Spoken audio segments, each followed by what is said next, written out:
Hey, bonjour, salut à tous. Aujourd'hui, on va parler de Magic et on va voir aujourd'hui surtout les types de cartes qu'on va rencontrer le plus souvent, en tout cas, dans une partie de Magic. Et donc, pour la petite histoire, Magic, c'est un jeu de cartes à jouer et à collectionner, sorti en 1993, inventé par Richard Garfield. Donc, on va parler des différents terrains. Et en fait, donc, on a des terrains, les terrains qui peuvent produire du mana ou pas. On verra après par la suite. Il y a des terrains un peu plus spécifiques.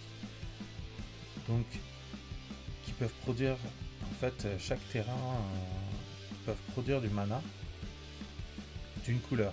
Il y a 5 couleurs dans Magic. Donc, les forêts qui produisent du mana vert, les plaines qui produisent du mana blanc, les marais qui produisent du mana noir, les montagnes qui produisent du mana rouge et les îles qui produisent du mana bleu. On peut trouver aussi des cartes qui peuvent produire deux couleurs de mana différents, voilà, avec certaines des effets supplémentaires en plus de produire du mana. Donc il y a ceux qui peuvent produire deux couleurs.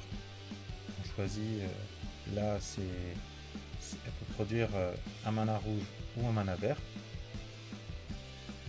Il y a ce type là aussi qui peuvent produire donc du coup trois couleurs, donc mana rouge, mana vert ou mana blanc. On peut trouver aussi les cartes, ce qu'on appelle les cartes modales en fait. Il y a donc de ce côté là, ça produit du mana noir, et ce côté là, du mana blanc. On peut, au moment de la jouer, on va choisir son côté qu'on veut. Si, admettons, on joue un deck avec deux couleurs, donc du noir et du blanc, si on a du noir et qu'on n'a pas beaucoup de blanc, on peut poser du côté blanc. Une fois que c'est posé, on ne pourra plus changer la face de la carte. Voilà. On a aussi certains terrains qui produisent du mana incolore. Voilà. Et certains terrains, comme j'ai dit, qui produisent pas du tout de mana, qui sont là juste pour l'effet que qui font. Donc celui-là, en fait, il se permet de se faire sacrifier et de chercher dans sa bibliothèque, dans son deck, une carte de terrain de base. Elle arrive sur le champ de bataille engagé, et puis on mélange notre bibliothèque, voilà, notre deck. Voilà. Les terrains, on peut en poser qu'un seul par tour. Et là, on va voir ensemble les créatures. Donc, il en existe donc, du coup de chaque colorité. Voilà.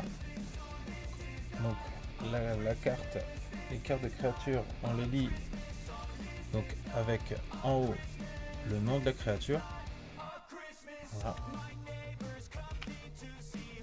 Le coût de mana pour lancer, pour invoquer la créature. Voilà. Donc là, en fait, on voit que c'est un mana de n'importe quelle couleur, donc incolore de n'importe quelle couleur, et un mana bleu. Donc pour invoquer cette créature, j'ai besoin de 2 mana, dont obligatoirement un bleu. Ici, on voit que c'est une carte de créature, le type de créature que c'est. Donc là, c'est un elfe et éclaireur. Ici, c'est le logo de l'extension. Donc celle-là, c'est l'extension du Seigneur des Anneaux. Ici, on a l'effet de la carte.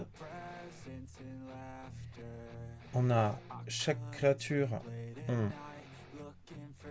ici le nombre des chiffres qui représentent la force et l'endurance.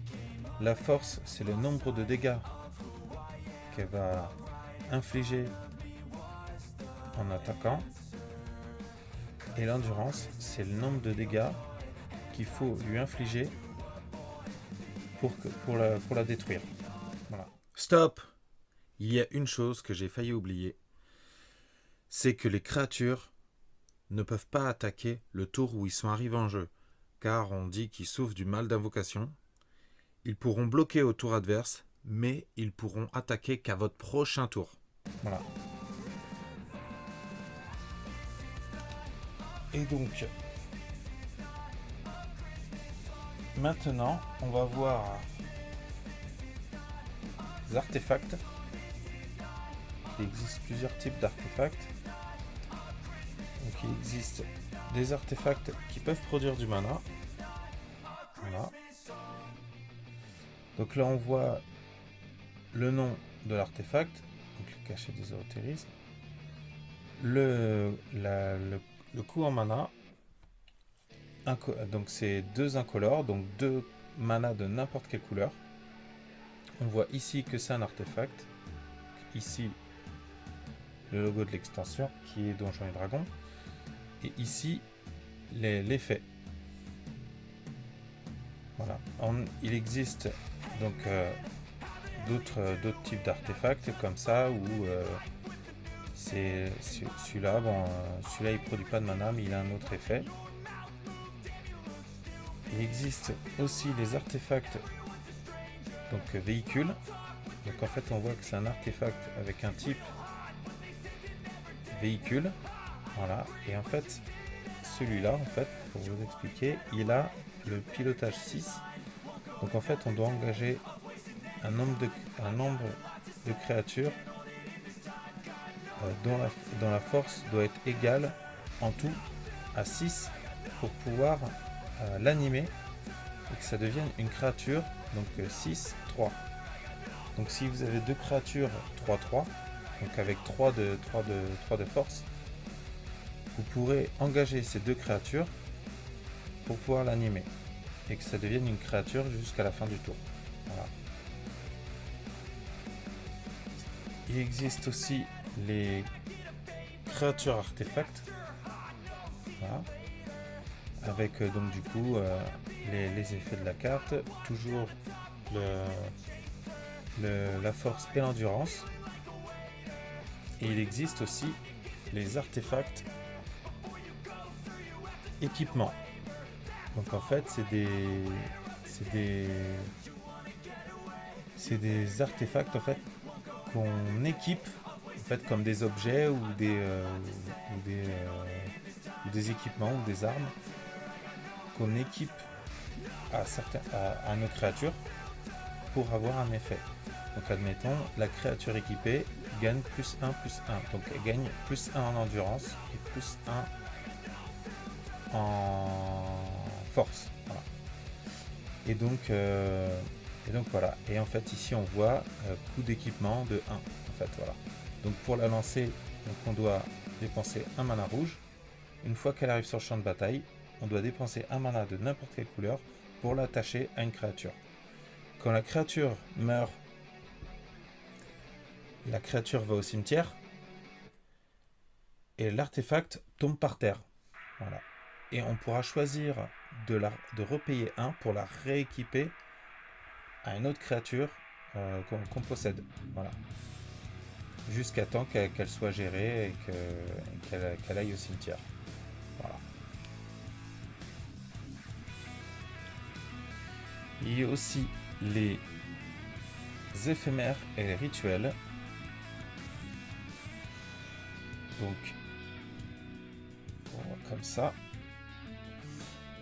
Donc, les rituels qui peuvent être lancés seulement à notre propre tour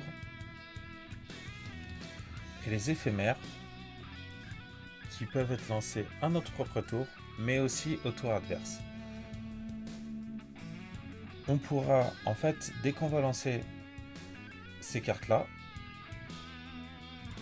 Donc pour le rituel à notre propre tour, l'effet va se déclencher et la carte ira au cimetière juste après. Et l'éphémère, pareil. Je peux la lancer à mon propre tour ou au tour adverse. L'effet va se déclencher et elle ira au cimetière juste après. Il existe aussi les enchantements. Donc du coup, faites les enchantements. Dès qu'on va lancer pour son coup de mana, elle va arriver sur le champ de bataille. L'effet qu'elle produit va être toujours actif. Et tant qu'elle reste sur le champ de bataille, l'effet sera toujours actif. Il existe aussi donc d'autres types d'enchantements. Donc admettons là un enchantement avec un sous-type aura. Donc c'est marqué enchanté créature. Donc en fait là, comme dans la manière d'un artefact d'équipement, on va pouvoir enchanter une créature pour pouvoir lui apporter un effet. Quand la créature sera gérée, l'enchantement ira au cimetière avec la créature. Ça sera pas comme les artefacts où on peut les repayer le coût d'équipement pour les rattacher à notre créature. Celui-là, il est attaché à une créature jusqu'à temps que la créature se fasse gérer. Voilà. On a aussi les enchantements saga. Donc celui-là, en fait, c'est en fait dès qu'elle va arriver sur le champ de bataille, on va lui ajouter un marqueur sapiens. Et en fait, dès qu'elle va arriver sur le champ de bataille, on va lui mettre un marqueur sapiens et la première capacité va s'enclencher. Après la phase de pioche du tour d'après, on va ajouter un autre marqueur sapiens. La première capacité sera plus active et il n'y aura plus que la deuxième capacité qui sera active. Voilà. Au tour d'après, après la phase de pioche, on va rajouter un marqueur sapiens. Donc ça sera le troisième effet qui sera activé. Voilà. Et juste après, l'enchantement ira au cimetière. Voilà. Voilà. Donc j'espère que ça a été clair. Donc on a vu aujourd'hui la plupart des cartes qu'on peut croiser le plus souvent. Si vous avez des questions, n'hésitez pas. Je répondrai. On verra plus tard d'autres cartes spécifiques, surtout liées à certaines extensions. J'espère que cette vidéo vous a plu. Et on se retrouve pour une prochaine. Merci, au revoir.